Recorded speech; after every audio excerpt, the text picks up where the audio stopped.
A demonstration has been staged near the White House in protest at a visit by Israeli Prime Minister Benjamin Netanyahu.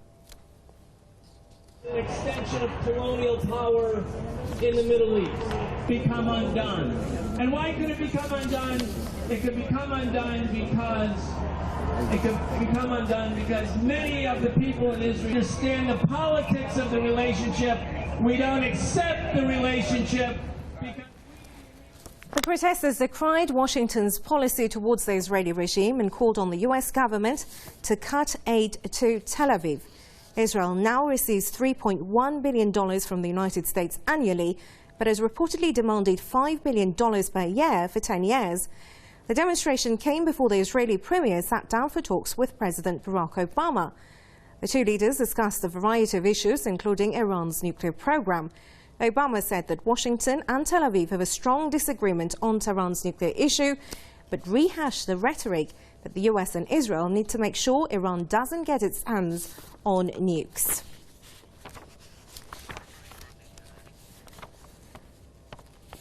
To discuss this story further, we're joined live from Washington, D.C. by Yisrael David Weiss. He's the Associate Director of Neturei Karta International.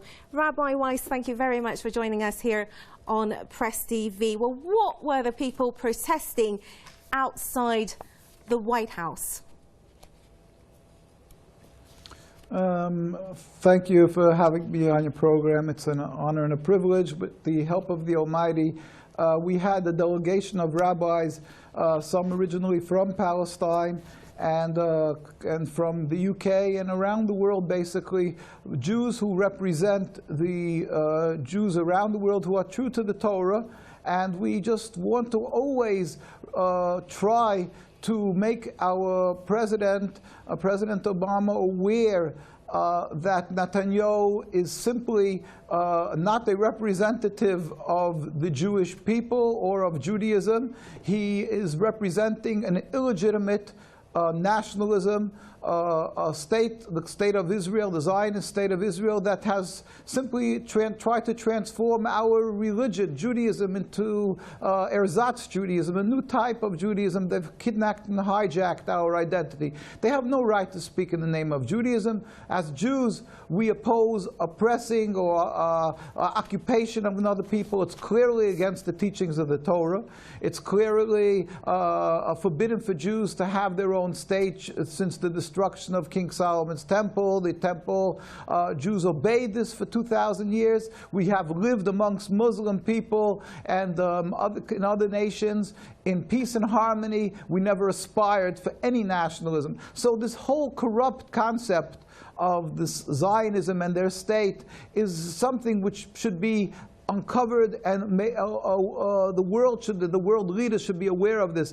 And therefore, when he's coming asking for some type of more compensation, more money, and different issues, and that Iran should be vilified, and all the different things that they're asking, we want our president to know that we have this large American Jewish community that stands true to the Torah, and although the president and many other Americans and world communities have compassion and want to help the Jews, but the way to help the Jews is by fortifying and supporting that Jews should be able to practice their religion together in harmony, let's say in a free Palestine, without this obstacle to peace, which is simply inciting and creating havoc and creating hate. By buttressing the state of Israel, it's really unfortunate. It is the cause of the endless river of bloodshed and hate, not only in Israel, but the repercussions are throughout the world. So we plead with our president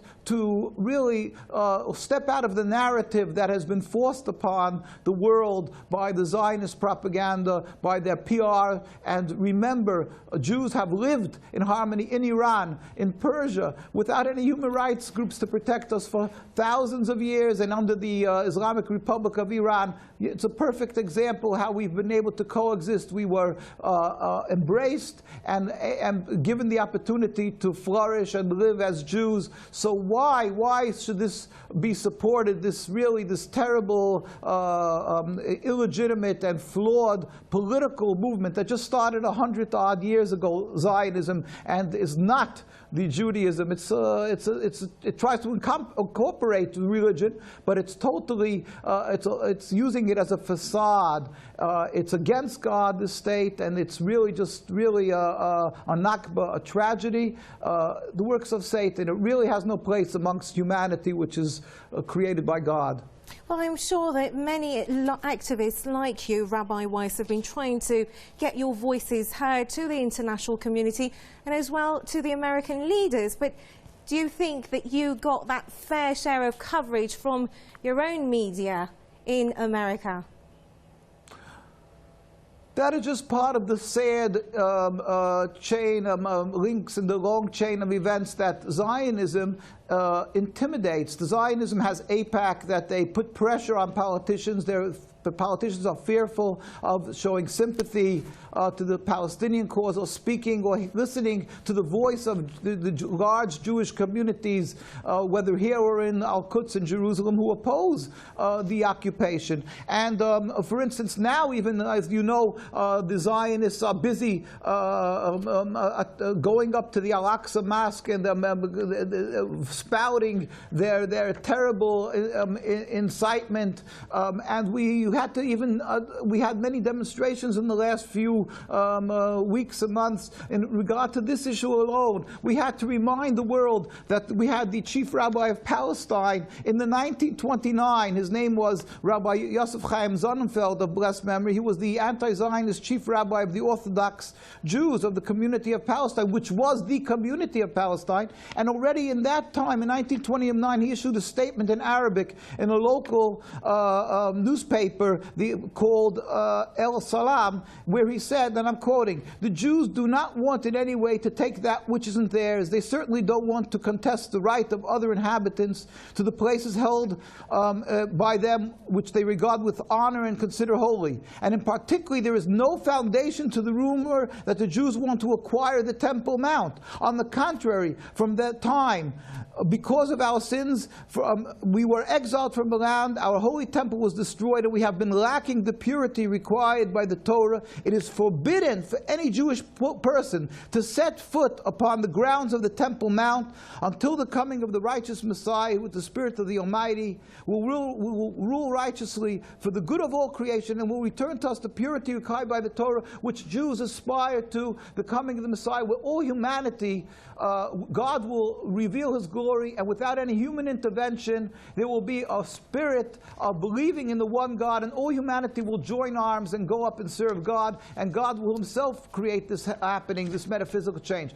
Any steps to go and to acquire a sovereignty, to go up on the holy the area, is something which is totally contradictory to Judaism, forbidden. And the world doesn't hear our voice. We have our brethren in Palestine. They get brutally beaten. They go out every day demonstrating. They get attacked, beaten, and assassinated. And the world doesn't see this or hear this. Well, I think it's the media is very afraid of being accused of being anti-Semitic. And worse than that, more than that, they know that when they do show anything that we do, our demonstrations, then they get viciously undermined. They get attacked by the Zionists through their efficient programs by forcing the advertisers to stop advertising in the media. Rabbi So Weiss, it's only we're the running press out of TV, time. and it's like... I'm afraid I have to cut you off there. Rabbi Yisrael David Weiss, the Associate Director of Neturei Karta International, with us live from Washington. It was a pleasure to talk to you.